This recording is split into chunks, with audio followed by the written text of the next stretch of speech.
New this morning, a decision on Northwestern University's football players could actually change all of college sports. Listen to this. The National Labor Relations Board ruled that school's football players technically work for the school, so therefore they can form a union. A football players union? Well, does this mean that they someday could get paid? Wait a minute. Some think that this all opens the door to that possibility. And yes, Northwestern plans to appeal. Can you imagine what the NCAA has to say about it? They say, in part, that student athletes are not employees. They're very disappointed. So what started all of this, and what is the original intention? So Joe Carter, good morning. Good morning. They say they work for the university because they examine their day-to-day lives, these football players, and they see that they're working 30 to 60 hours for the football team and that they can't take time off from the football program. So therefore, they work for the NCAA, and that's where they're able to form this union. What the board said. That's what the labor board said after examining and following around and basically investigating these football players' lives. Okay, so this really reclassifies them, the student athlete I'm talking about, as an employee, not a student athlete. And so that means that they're an employee. It entitles them to securing basic protection, basic rights of an employee.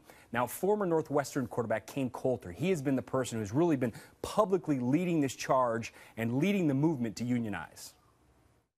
I believe we're already being paid, and we're being paid in the form of scholarship and stipend checks in that sense.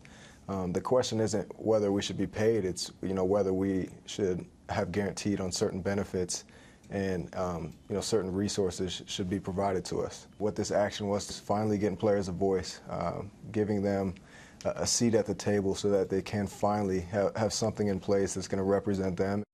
They're asking for better medical coverage here. They want better concussion testing and the possibility of getting paid in the form of sponsorships to come.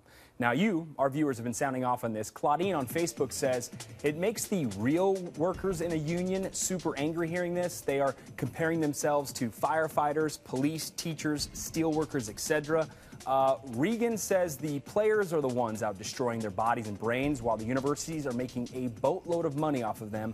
I think it's a fair trade. Now, the school, Northwestern University, plans to appeal, and they say that these student athletes are not employees and have no right to a union. The NCAA says it's, quote, disappointed by this ruling. Oh, my gosh. Doesn't it open up a can of worms or what? This is the catalyst for massive change when it comes to college athletes and the NCAA, a billion-dollar industry. So what do you think? Are college athletes employees of their schools? You can tweet us at Robin Meade. Hit me up on Facebook as well so we can use some of your responses on the air.